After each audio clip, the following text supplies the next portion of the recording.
আজকে ভোর ৫টায় ঘুম থেকে উঠে এয়ারপোর্টে গেছিলাম শাক তুলতে। আগের দিন খুবই সুন্দর সুন্দর শাক দেখে এসেছিলাম, তাই ভাবলাম এই শাক তো কোনোভাবেই মিস করা যাবে না। আর কলমি শাক আমার অনেক বেশি পছন্দের, তবে শাক তুলতে চেয়ে যে এত বড় বিপদে পড়ে যাব বুঝতেই পারিনি। আর আমার শখের জুতাটা এভাবেই নষ্ট হয়ে গেল। আসসালামু আলাইকুম এভরিওয়ান, সবাই কেমন আছেন? আজকেও সকালবেলা ঘুম থেকে উঠেছি খুবই তাড়াতাড়ি শাক তুলতে যাব এই জন্যে। তার কারণ হচ্ছে আগের দিন যখন এয়ারপোর্ট দেখতে গেছিলাম তখন দেখে এসেছিলাম খুবই সুন্দর সুন্দর শাক আছে ভেতরে। আর আরেকটা কথা আমি আরো ভালোভাবে ক্লিয়ার করতে চাই, বিষয়টা হচ্ছে সবাই শুধু বলছেন এটা কোন এয়ারপোর্ট। আমি কিন্তু ক্যাপশনে বলেই দিয়েছিলাম যে এটা রাজশাহী এয়ারপোর্ট, তারপরে অনেকেই বিশ্বাস করেননি, অনেকেই তারপরেও মেসেজ করেছেন, কমেন্ট করেছেন, অনেক কিছু বলেছেন। আমি আবারও ক্লিয়ার করে দিলাম। তো আজকে সকাল সকাল যেতেই দেখি প্রচুর পরিমাণে কাদা, কারণ রাতে খুবই বৃষ্টি হয়েছে আর আকাশটা কিন্তু আজকেও মেঘলা মেঘলাই আছে। তবে সেদিন এসে প্রচুর পরিমাণে রোদ পেয়েছিলাম আর এত পরিমাণে তাপ ছিল, খুবই গরম লাগছিল। তবে আজকের ওয়েদারটা অনেক সুন্দর, শাক তুলতে বেশ ভালোই লাগছে। আর এয়ারপোর্টের ভেতরটার সৌন্দর্য আরো বেশি বেড়ে গেছে, কারণ এখানে মাঝখান দিয়ে খুঁড়ে রেখেছে মানে নদীর মতো, আর দুই পাশ দিয়ে হাঁটার জন্য খুবই সুন্দর রাস্তা। শাকগুলো দেখতেও অনেক বেশি সুন্দর ছিল। আর শাক তুলতে তুলতে আমি এত বেশি এক্সাইটেড হয়ে গেছিলাম যে আমার পাটা এভাবে কাদার মধ্যে ঢুকে যাবে আমি বুঝতেও পারিনি। টান দেওয়াতে আমার পা বের হয়ে এসেছে, তবে আমার জুতাটা কাদার মধ্যেই থেকে গেছে। কিভাবে যে একে বের করব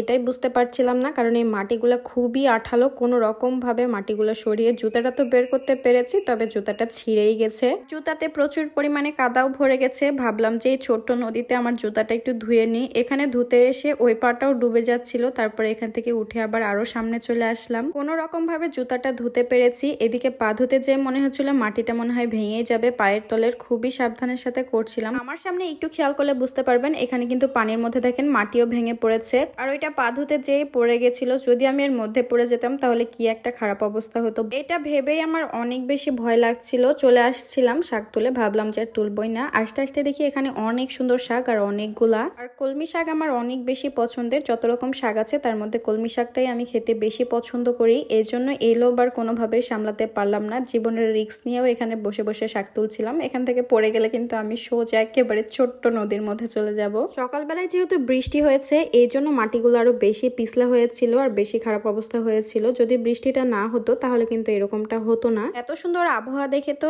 এই এয়ারপোর্ট থেকে বের হতেই ইচ্ছে করছিল না। তবে 8টার দিকে যেহেতু প্লেন চলে আসবে, 7টার মধ্যে কিন্তু এয়ারপোর্ট থেকে বের হয়ে যেতে হবে। এর বেশি সময় কিন্তু এখানে থাকতে দিবে না। আমি এখানে এক ঝাঁকার মতো শাক তুলেছি আর আমার ক্যামেরাম্যানও অনেকটাই তুলেছে। তো আমরা দুইজন মিলে এখানে ঝগড়া করছিলাম কারটা বেশি ছিল আর কারটা কম ছিল। বাসায় এসে এক বালতি পানি নিয়ে বাইরে চলে এসেছি, কারণ যেহেতু সকালবেলায় বৃষ্টি হয়েছে শাকগুলাতে অনেকটাই কাদা ভরে গেছে, তাই এই শাকগুলাকে কিন্তু কয়েকবার ধুয়ে নিতে হবে। তো আমি বাইরে আগে ধুয়ে নিচ্ছিলাম। আর এই শাকগুলাতে কিন্তু কোনো রকম সার বিষ কিছু দেওয়া নেই, এই জন্য খেতে আরো বেশি মজা লাগবে। এই জন্য আমি আগের দিন দেখে এসে ভেবে রেখেছি যে পরের দিন আমি এই শাক তুলতেই যাব। আমি বালতির পানির মধ্যে খুবই সুন্দর মতো শাকগুলাকে ঘষে ঘষে ডলে ডলে ধুয়ে নিচ্ছিলাম, যেন কোনো রকম কাদা না থাকে। আরো 2-3 বার ধুয়ে নিব। আর শাশুড়ি মাকে বলেই রেখেছি যে সকালবেলা কিন্তু গরম গরম ভাত দিয়েই আমি শাক খাবো, এই জন্য ধুয়ে তারপরে সুন্দর মতো কুচি কুচি করে এখন কেটে দিব। যদিও আমি খুবই বেশি কুচি কুচি করে কাটতে পারি না, তারপরেও যা পারি আলহামদুলিল্লাহ। এই শাক কুচি কুচি করে কাটার জন্য কিন্তু অন্য পাতা দিয়ে কাটলে আরো বেশি ভালো হয়। অনেক সময় দেখা যায় যে কুমড়া পাতা দিয়ে অনেকে কাটে, তবে কুমড়া পাতা আমার তেমন একটা ভালো লাগে না, তাই আমি এমনি কাটছিলাম। কুমড়া পাতা দিয়ে কাটলে কিন্তু আরো বেশি কুচি কুচি করে কাটা যায়।